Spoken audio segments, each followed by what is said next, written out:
Hello and welcome to the THL CEO Midweek Money Boost.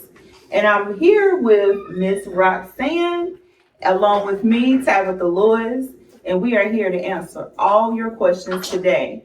So our main topic of today is anxiety around finances.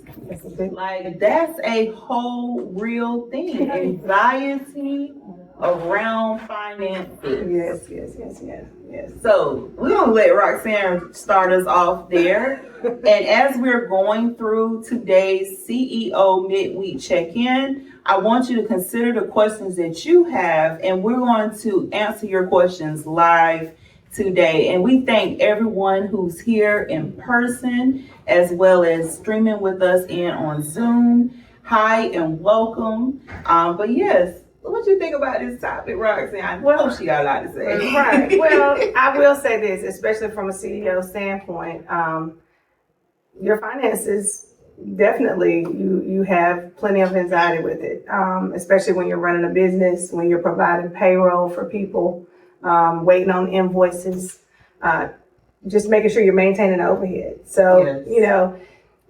It's funny that you brought that's our topic for the week. But I literally sometimes can't share with other people the type of things that I have to figure out on a regular basis. Yes. Because it would give them anxiety just listening to me tell my story. My niece asked me yesterday, she said, "Hey, how are you doing?" I was like, "I'm fine."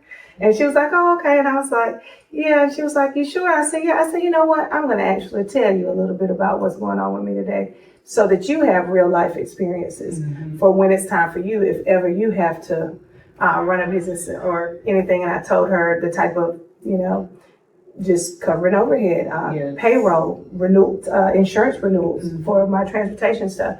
And sometimes those numbers are so high and invoices may not have come in yet. Yes. Where people have not paid what they owe for services that have already been provided. And so you have to just, weather it, and you have to try to remain calm and still make good decisions and make sure everything is paid so the business can continue to move forward. Yes, So there is a lot, it's a heaviness to it sometimes. If you're considering being a CEO, it's definitely one of those things where you got to be built for it, because it is not for everybody. But anxiety with your finances is a real thing. It's definitely a real thing. We're not just making this topic up today because anxiety is a real thing. Sometimes I have people that come to me, they're literally shaking, trying to bring in what they have. Right. But today I want to bring the gem moment of how to manage that, to disclaim that, how to move forward and not have anxiety into your finances.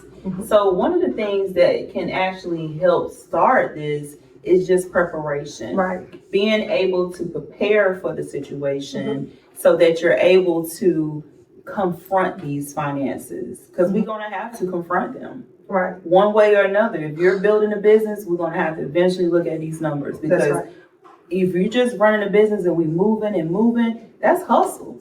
We want to build wealth, generational wealth. And the main way to build generational wealth is to confront the finances head on. That's right. So I'll use myself as an example. Just basic things that I've learned along the way is, just cushions, and that should always be a goal. Making sure you have things that will 3 to 6 reduce months. reducing your anxiety. Those should always be at the forefront of your goals, whether you have achieved them yet or not. They should not take a back seat until they have been achieved, because you're going to feel the same pressure every month, because those bills will still keep coming in if you don't actually achieve those goals. So those are things that you want to make sure you have in place. Just good self-care, taking time to just breathe. So you're not frantic, understanding that that's part of the business. Somebody's got to be responsible for it. Yes. A lot of us worked for somebody, and that person that was signing our check was having these anxieties, but we were just clocking in. We didn't know that somebody has to pay for the building. Somebody has to pay for the ink you're using at the printer. Somebody's paying for all of that. So when you shift into a CEO role and you're in charge of making sure everybody gets those things, and that other people's lives are dependent on whether or not you stay calm and handle your business and not fold under pressure. Yes. Because that's It's a big pressure thing. now. Yeah. It's not easy. Right. But the main key here is confronting it. Yeah. Yeah. We have to confront those finances. We have to pull out those profit and loss reports, balance sheets, see how much the business is in debt, see what needs to be paid. That is the number one way to confront anxiety around finances. Absolutely. Knowing your numbers. Yes, you have to know your numbers. And ways to know your numbers is, for one, just look at what you're spending. Pull the bank statements out. Right. And when you pull the bank statements out, you can see the income that's coming in and you can see the expenses that's going out. Observe what those expenses are. Are there a lot of reoccurring subscriptions you may need to cancel? Things like that. Look at how much cost you having. Because if you're not moving forward and you're bringing all this income into the business, but yet your bank account still says zero, obviously there is something that needs to be observed. And the only way you want to know that is to confront the finance. That's right. That's a great point.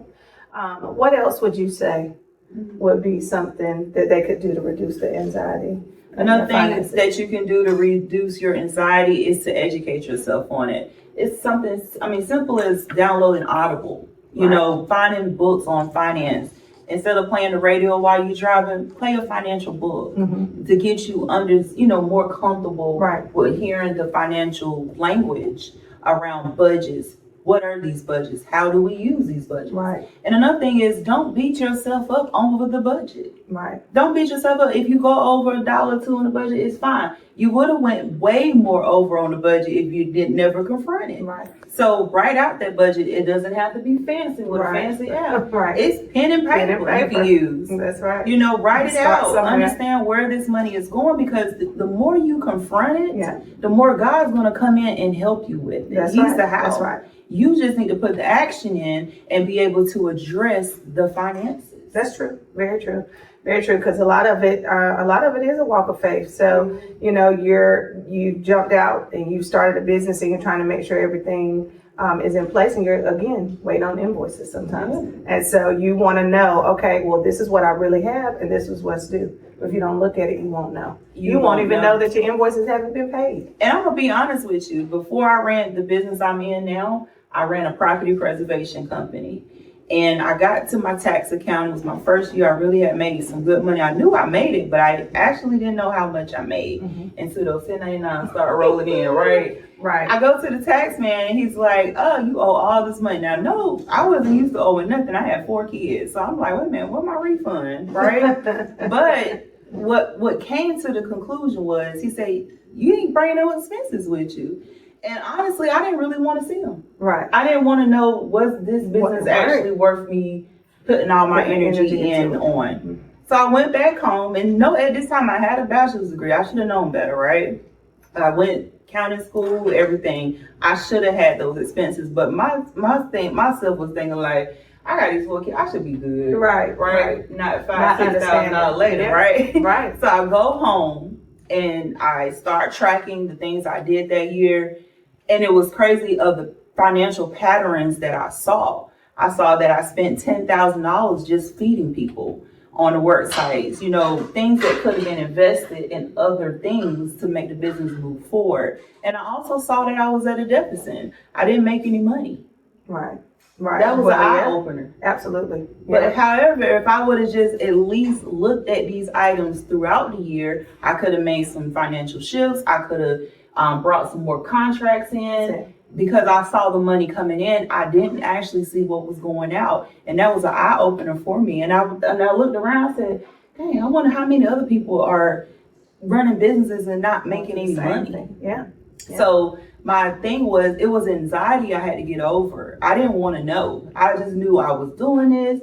God had me, but God also gives us wisdom. That's it. And that wisdom comes in by confronting the numbers. That's right. He doesn't give us the spirit of fear. Yes. So being fearful of it. Anxiety is a form of fear. That's it. So we got to move past. That's it. So yeah, I do agree. I went through basically the same thing with my first year, actually owing. Because I only had one child, but I never owed. Yeah. I always had a job, but I never owed money. And so when I had to really sit down and figure everything out, it does make you change things. I have a few businesses going right now, and some of them are very profitable and some of them are breaking even. You know, sometimes there's certain months where it may be a little under, but because I look at it, I know my numbers, right? So I can tell like, okay, I need to shift. I might need to downsize. I may need to add, or I might need to find more work for something. So, but helps you make those CEO financial decisions before the whole year goes by or years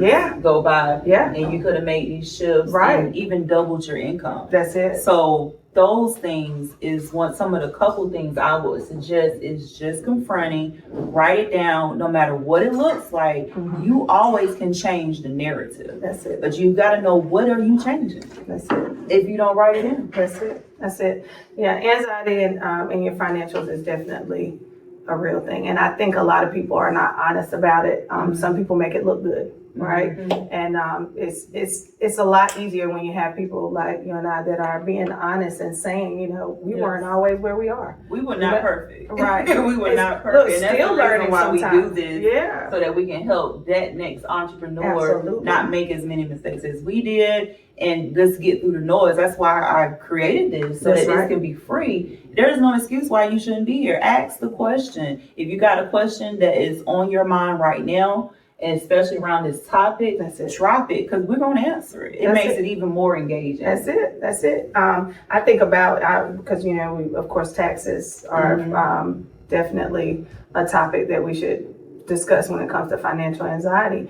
A lot of people are stressed out around tax time. They are. And so they won't even open the letters. They won't open them. And sometimes those letters are computer generated and it's just an address change. That's it. Something very I literally had someone chase me down and call the office like 50 times. And I finally was able to get out the meeting to see what was going on. And they asked the question. It was like, I got a letter from the IRS. And I said, oh, okay. I'm not mad with them that they called that many times. Let me make that clear. But it's an anxiety that's around just having the letter addressed to you. So I asked her, I said, hey, did you open the letter? She says, no. I said, okay, well, I have to see what the letter says so that I can address and help you. Well, behold, she opened the letter and it said her address has been updated. I didn't chuckle, but I did let her know. I said, hey, I'm at least need you to open the letter and send me a picture the next time. Right. But I'm not laughing at her because it's an anxiety that is around that. And let's just take the word anxiety equals fear. It's fear around even seeing the envelope. I'm going to need you to open your letters. Open your letters. Yeah. Open your letters and keep up with what's going on with your business. And so then when the things do present themselves, you're not overwhelmed. You have your documentation. That'll reduce your anxiety. Really keep good records throughout the year. All of that will help reduce your anxiety when it comes down. Yes, definitely. And don't be afraid if you even get in the audit. Like sometimes most of that is an information check. That's it. So whatever you stuck on your tax return, always have records to back them up. That's right. So even if IRS asks you, hey, prove this line, you already have it set up in a file, everything's organized, and you're not feared about it. Like, okay, no problem. Right. What do you need? Right. I always tell my clients that's like one of the first, whenever someone comes to me as a new client, I always sit them down and say, make sure that whatever it is that you have given me for your profit and loss, because a lot of times as your tax preparer, all you're doing is giving me a profit and loss, the summary. So I'm not responsible for you keeping up with your records. And so with that being said, I am, making sure that they actually retain the records so that whatever it is you have for however many years you need to keep them. So yes, definitely. That's a great point, guys. It's not just about this person or that person. We have all experienced it at some form of fashion, but because we know it, we're going to move forward and change that. So that was our gym moment for today. Anyone on Zoom that's virtually coming in, do they have any questions? Okay, awesome. Ruby, ask the question from Zoom. Yeah, so one of our members asked, I use Square to track my sales when I vend. Should I incorporate any other finance tools to help me track my sales? Yes, so there are finance tools such as QuickBooks, WaveApps.com, and what they have integrations in the back. where it can port in to give you like a financial report, like a profit and loss report. So what you would do is connect Square to the QuickBooks, and I'm talking automation now, because this is 2026. We got to automate some things so we can save time to focus more on our business. But when those sales come in, they'll automatically port into QuickBooks, and then your bank account, you can connect to QuickBooks, and then you'll be able to see your expenses. Does that answer your question? Yes, it did. Can you hear me? Yes, I can hear you. How are you? What's your name? My name's Constance, but you can call me Connie. Okay, hi, Miss Connie. How are you? Welcome to the show. Okay, so my business is primarily creating a product. So I create linens, jewelry, all of that using natural fibers, natural fabrics, and I go to vending, a lot of vending places, and starting to branch out, but mainly at vending sites. Okay. And so you mentioned QuickBooks, but there was another one I didn't catch. It was Wave something. Waveapps.com is WAVEAPPS.com. And I will also put this replay on YouTube under my channel called Rise Stronger by Rise Stronger with Tabitha Lewis. And we'll also put the links there for you as well. Okay, thank you very much. You're so welcome. If you have any other questions, just let us know in the comments, or anyone who is on Zoom, let us know in the comments, and we'll address your questions as we go through today's episode. Awesome. Anybody who here is in the room, in our audience, that have any questions? You have any questions? Any questions? You got a question? We got a teenager in the room. That's awesome. What question do you have? What gave you the thought of making this business? What gave me the thought? God. That is a good question. God gave me the thought to go help our community bring financial clarity to the community so that we can stop the guesswork, Right. kill the noise. Right. Let's get straight to this resource. And that's why we're here. And Yeah. we're not even charging for this, Right. but we just want to make sure that this information gets out there. And if you need more support, we're here and available for that. Or we have partners that can help you with that. Right. Just accessibility. Because a lot of times I think about how we got to where we are. Yeah. We had to ask a lot of questions, read a lot of books, A lot. sit in a lot of seminars, classes, all types of things just to get the knowledge we have. And here we are willing to just share what we've already struggled to figure out. Why take all that time when you have access, to somebody that can at least point you in the right direction. You might still have to go read the same books I read, but I can tell you which books will get you there. Or I can tell you which class may help, or, what product, like you just said, will save you some time with automation. So I love some automation. Oh tools, yeah, guys. we love helping. Anything that's gonna make it more efficient. I mean, that's really what it's all about, and giving you your time back. So it is a good thing. I'm excited about what we're doing. And we make these replays available for you again on the YouTube channel. We also have a learning center called thlonlinelearning.com, where I've taken some of those frequently asked questions and digitalized them for you so that you're able to replay them anytime you need as well. So definitely keep that in consideration. But let's get back to the topic. Okay. Fear. Okay, what are we talking Around about? We said finance. fear around finances. We gotta pray on that, guys. Yeah. We gotta let that go. Yes, we have to get some practices in. I mean, even like I mentioned earlier about just sometimes just relaxing, your self-care, all of those things tie in because it helps you stay calm to weather what's happening. It'll reduce your anxiety. I get up in the morning sometimes and I spend my time with God, and then I'll sit and I'll think about my day and what's on my plate for the week. What's on my plate for the month. What are some of the things that are weighing on me, and what could I do to get ahead of it? And so, I'll go pull out my QuickBooks. A lot of times I'll be sitting in my spot. I'll roll right from that to right into my emails or my QuickBooks or whatever it is, my bank account. I worked in banking for years in my 20s, and so it's habit to look at my bank account as soon as I wake up. But confronting it, right? Guys. You gotta see what's going on, even if you don't like what's going on. Right, it's the first you app got to look at it because a lot of times, and I got this from a book. A lot of times in my 20s, a lot of times if you don't have that slow start, Like, get yourself up a little bit earlier than what you need to. Have that slow start so that the first thing you do is not jump straight into your day. Yes. Because your email will redirect everything you need to do for yourself that will also reduce your anxiety. So what I have tried to make sure I do is I don't look at my email before I have my coffee and my time with God.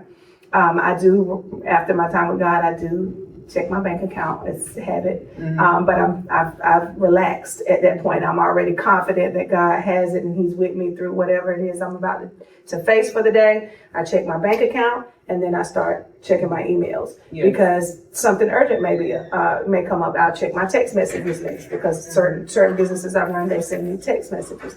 And so, then that way you kind of know where you are before you even start your day. Yes. Because they're going to pull you. Important. Yeah, they're going to pull you in different directions. So you won't have the same anxiety. And my numbers, just the amount of, just what I have to deal with on a regular basis. I think that is the reason why I'm able to stay calm. Yes. Because sometimes it is scary, but I trust God. And she makes a really great point. Sometimes the habits we wake up with in the morning can shift the whole atmosphere of your day. So even if fear comes up, it's going to get moved away. Right. Because you started off right. Right. So now we're going to get to our next area of the show, where we're actually bringing a real business owner live. They can come from Zoom if they are having like a real situation that's going on right now. If they don't mind coming up, we can actually help you through it and come up with a solution live.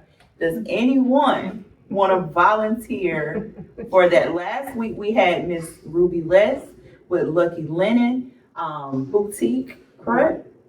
And she came up here and she had a marketing question, and we literally walked through trying to help her with that. So if anybody in the room or virtually would like to be that volunteer, we're welcome to have you. If not, it's okay. That a spot will be open to anyone who's live with us to be able to walk through a real business solution. So anyone? You want? Anybody want to come? Who has a business? Anybody on Zoom want to be that volunteer? Who has a challenge that's going on right now in their business, and I'm going to help advise you through it live. Okay, I guess I'll be the one. Okay. Who we got? I don't know who's that one? I'm Constance, Connie. Okay, hey, Miss Connie again. So what challenge are you having right now, Miss Constance, that we can help advise you through live? Okay, so I'm the owner and the operator. And so I make all of the goods that I sell at vending sites. And I have to do the finances as well. And I feel overwhelmed. I feel like an event is coming up in the next 2 weeks and I'm preparing for that event. But I also wrote down that I need to redo my balance sheet. You know what I'm saying? And excuse me, I'm sorry. And I know better because I know what it takes to make the business go, but I avoid it. And it is avoidance that I know I need to tackle. So that's why I was asking you about the QuickBooks or something like that, because I was just downloading Wave apps now to try to get some more structure to this business because I wanted to succeed. So that's my problem now. It's more so the business end of it. It sounds like you just a little bit overwhelmed as an entrepreneur, knowing that you got a lot of things going on. Are you trying to work on trying to navigate through that? Yes, I'm trying to navigate through it, and I've been through a very good course, and I know everything I need to do. It's just a matter of just making myself do it. You know what I mean? It's just, I think I'm just talking to you about it, but I know that I have to set time aside to do the business end of it. And I don't know if you have any tricks to psych myself or something. I can give you some views from my point of view, and then Ms. Roxanne can give you some views from her point of view. But we have both been in your shoes, And I will put a little extra on it. I had 5 kids at the time, Right. and I still got 5 kids. Let me make that clear. But they were younger at that time when I was trying to balance business, 5 kids, school stuff, me. Like I barely had enough time to pull my hair back in the ponytail, but I knew I needed to get this done with the business as well as get to this school event at the same time. But you know, one thing I learned this. You can only do it one thing at a time. I learned over the years that is no such thing as work-life balance. It really is not. Right. You can only block one thing at a time. So what I started doing was blocks on my schedule, where I had blocks where I just focus on the business.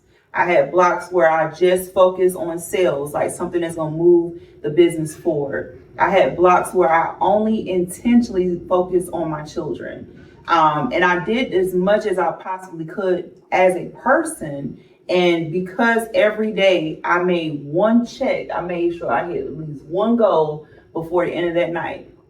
And it wasn't busy work. So you got to make sure that you have certain blocks on your calendar. That's some of the tricks I use. I actually talk about that in the book I wrote, Rise Stronger by Tabitha Lewis, which is my actual financial journey. And in chapter 5, I go in depth on how I was able to manage that. But it's either one or the other. It's either you're going to focus on life or you're going to focus on business. It's not both at the same time. So when you separate them apart, then your focus is a lot better. Does that kind of help you with being able to navigate through it?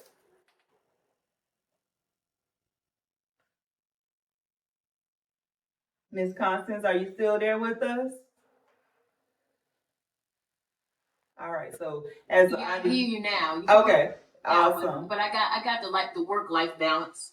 And so Did you hear the part where I was saying how I block my calendar and focus on certain things at a time? yes. Okay. Does Yes. that help And so with that? I wrote down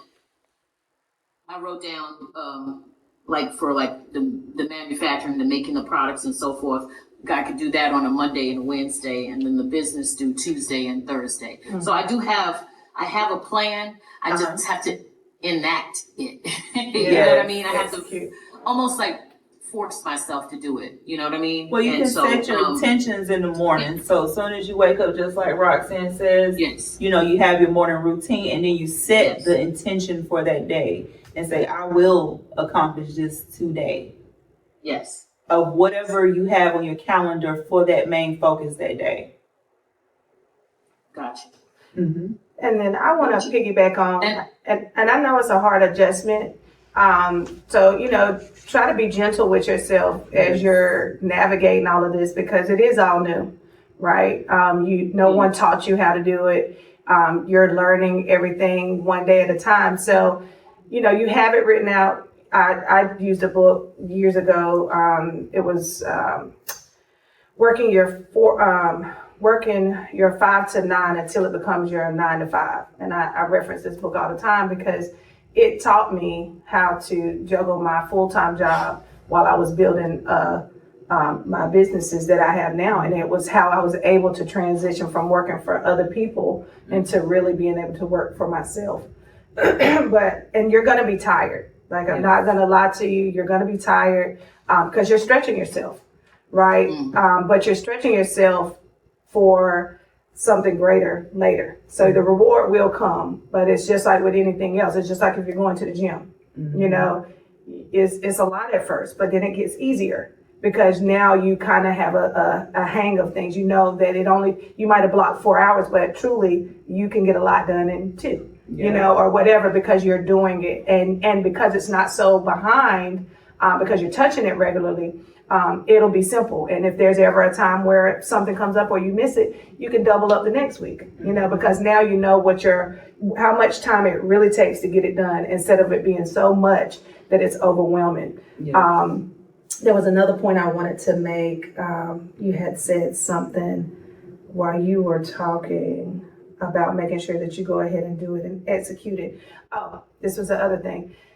There are going to be instances, just in my journey, there will be a time where you may have so much because you make your product. So you have to dedicate time to that as well. If you don't mind me asking, do you have a full-time job? Do you work also?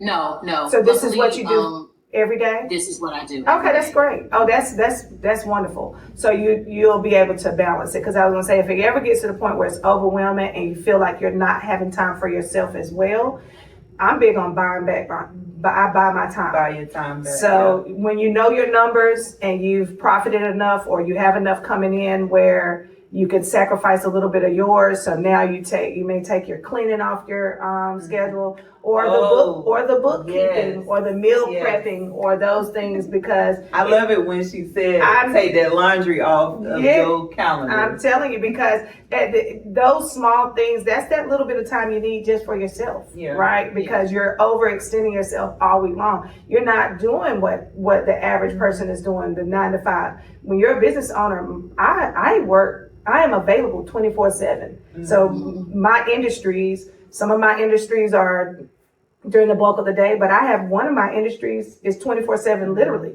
So there are nights that I'm up all night long and still have to perform the next day for my other businesses. And everybody's not doing that. So you have to do what's going to work for you. Only you know if you're staying up all night to create your products. Like if you didn't go to bed till 4 o'clock in the morning, nobody else knows that, but you do. And so don't feel guilty about buying your time back. Yes. And so you even can if do the those money things. is not there, but you're able to invest into your business so that you can move that business forward, still invest in there. Yeah. And the small things, Outsource. she mentioned laundry. That was one of the first things I did as an entrepreneur, even when I didn't have the money. Right. They have this app, I call it Uber on laundry. Right. It's called Poplins. I tell everybody about it. I kid you not, it felt so good. Yes. When I sent those 4 bags of clothes with that lady and she brought them back nice and folded. It saved me hours in the week of washing clothes. And remember, I had five kids. Absolutely. So that's a lot of clothes I'm washing all week.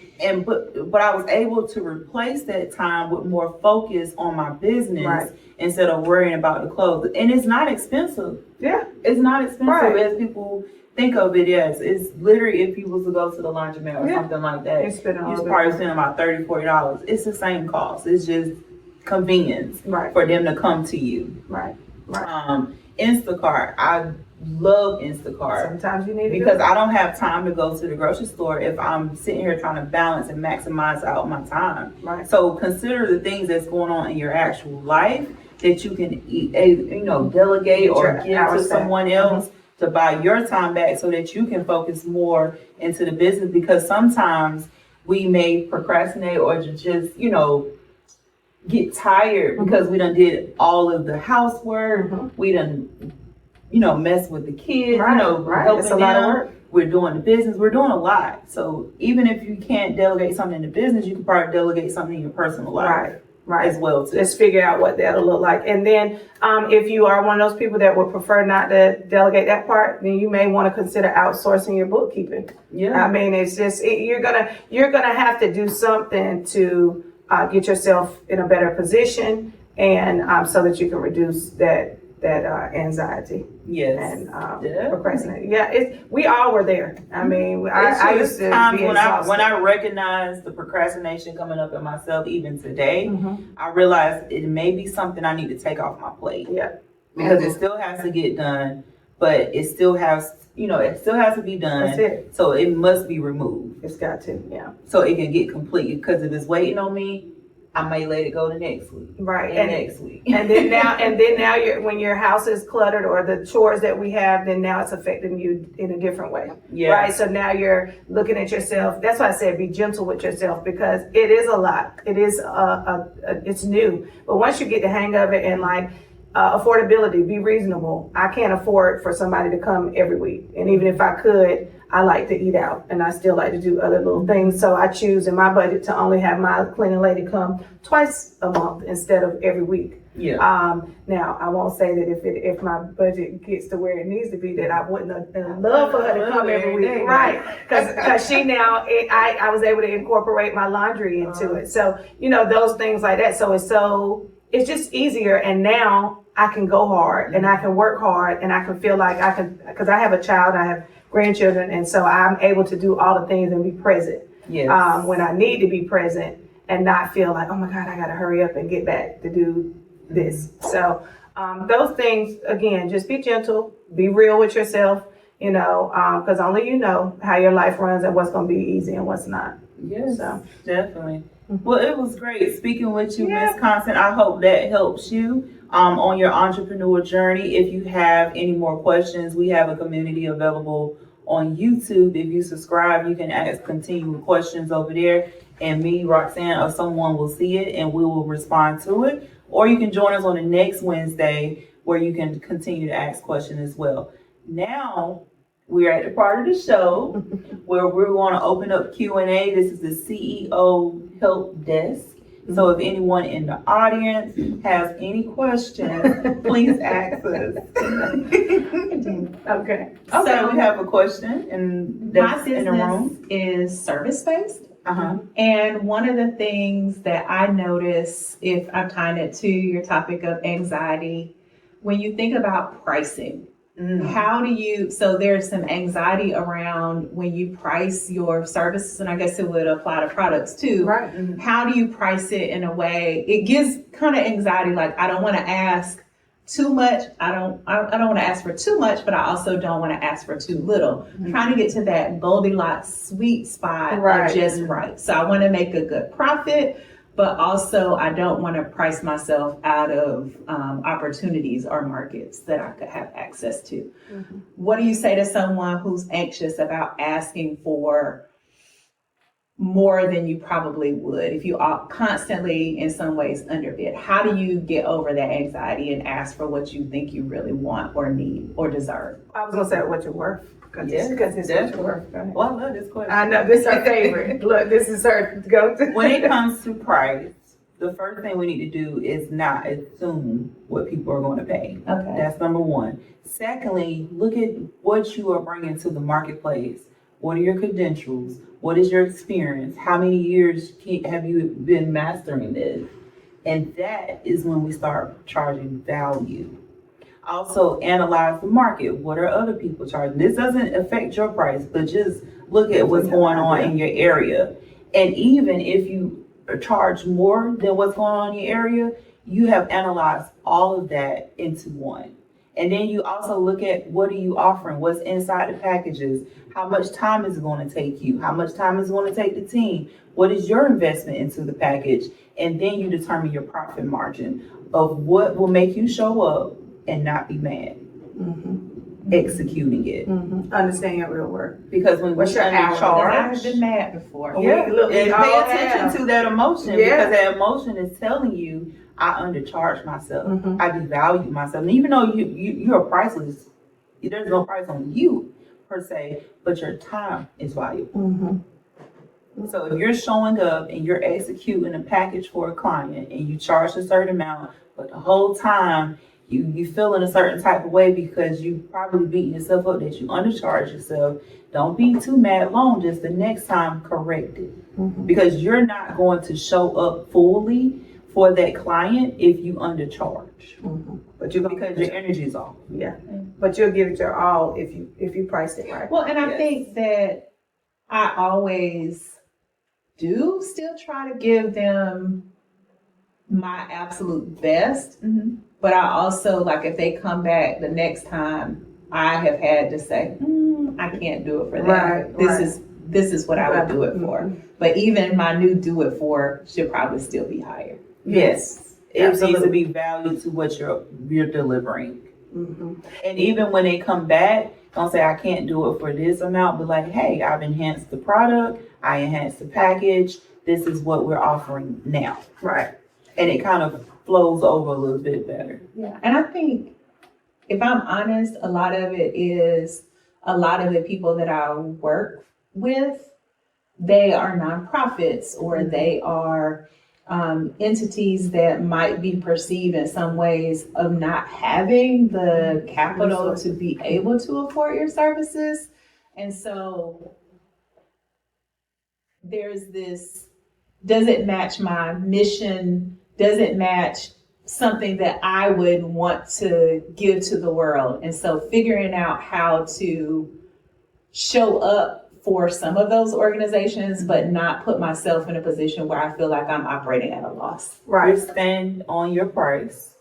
They will pay for what they need if they want to move that organization forward. There's a lot of rep that nonprofits ain't got no money. They got money, they got funding, they got budgets. And if they want your services, they will put you into the budget. Another thing is, if you are going in and let's say you underpriced, let it be a beta client to see how you can enhance the next client. And also, what is the mission behind it? Are you utilizing it to increase your skill set? See what those beta questions is. Is this a content moment or things like that? So you can make it do other things. An example with this channel, this show that we're doing. Originally, I put a price on it because I was always taught that if you don't put a price on it, it's not going to make sense. It's not going to be perceived well.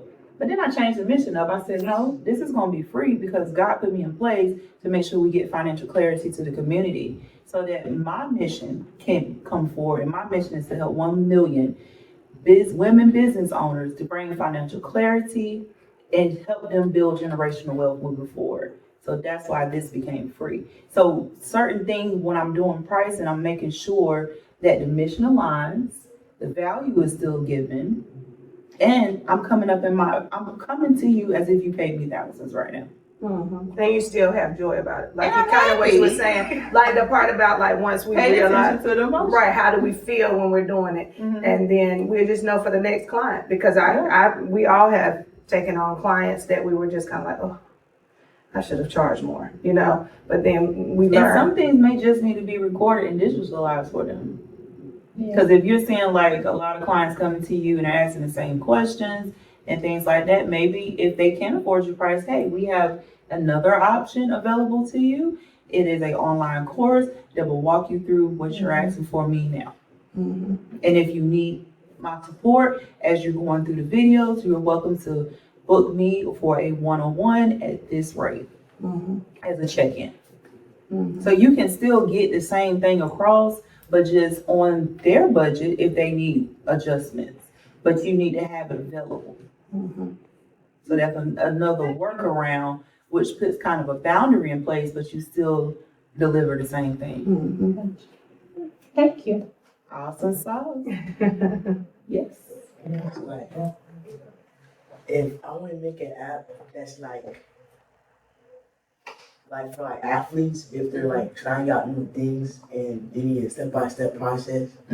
So like they'll look for a video, they'll like scan it on their phone and stuff, and then it'll show, and then they go on the app and it'll show a step-by-step process on what to do, and to like basically learn it slowly until they get it right. Where should I start with that? Research. Start with research. We have a lot of things available in 2026 now, such as YouTube. Get on YouTube, see if other people are doing it. Research on the internet. Go to the local library and study what you're trying to do first. Then after you do that, you create your business plan around how you want to lay that out as your next business.